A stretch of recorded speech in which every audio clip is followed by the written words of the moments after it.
حضرت عائشہ صدیقہ رضی اللہ عنہا فرماتی ہیں کہ نبی کریم صلی اللہ علیہ وسلم کے مرض الموت میں جب نماز کا وقت آیا اور اذان دی گئی تو آپ صلی اللہ علیہ وسلم نے فرمایا کہ ابو بکر سے کہو کہ لوگوں کو نماز پڑھائیں۔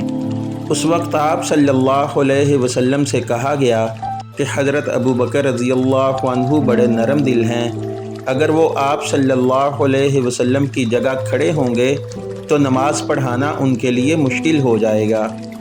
آپ صلی اللہ علیہ وسلم نے پھر وہی حکم فرمایا اور آپ کے سامنے پھر وہی بات دہرائی گئی۔ تیسری مرتبہ آپ صلی اللہ علیہ وسلم نے فرمایا کہ تم تو بالکل یوسف کے ساتھ والی عورتوں کی طرح ہو کہ دل میں کچھ ہے اور ظاہر کچھ اور کر رہی ہو۔ حضرت ابو بکر رضی اللہ عنہ سے کہو کہ وہ نماز پڑھائیں۔ آخر حضرت ابو بکر رضی اللہ عنہ نماز پڑھانے کے لیے تشریف لائے۔ اتنے میں نبی کریم صلی اللہ علیہ وسلم نے مرض میں کچھ کمی محسوس کی اور 2 آدمیوں کا سہارا لے کر باہر تشریف لے گئے۔ گویا میں اس وقت آپ صلی اللہ علیہ وسلم کے قدموں کو دیکھ رہی تھی کہ تکلیف کی وجہ سے زمین پر لکیر بناتے جا رہے تھے۔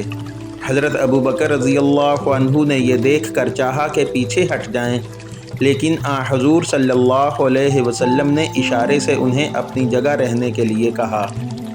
پھر ان کے قریب آئے اور بازو میں بیٹھ گئے۔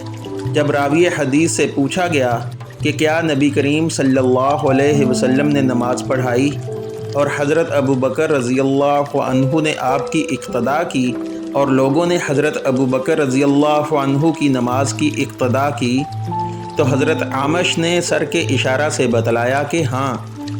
حضرت ابو معاویہ نے اس روایت میں یہ زیادہ کہا کہ حضرت صلی اللہ علیہ وسلم حضرت ابو بکر رضی اللہ عنہ کے بائیں طرف بیٹھے اور حضرت ابو بکر رضی اللہ عنہ کھڑے ہو کر نماز پڑھا رہے تھے۔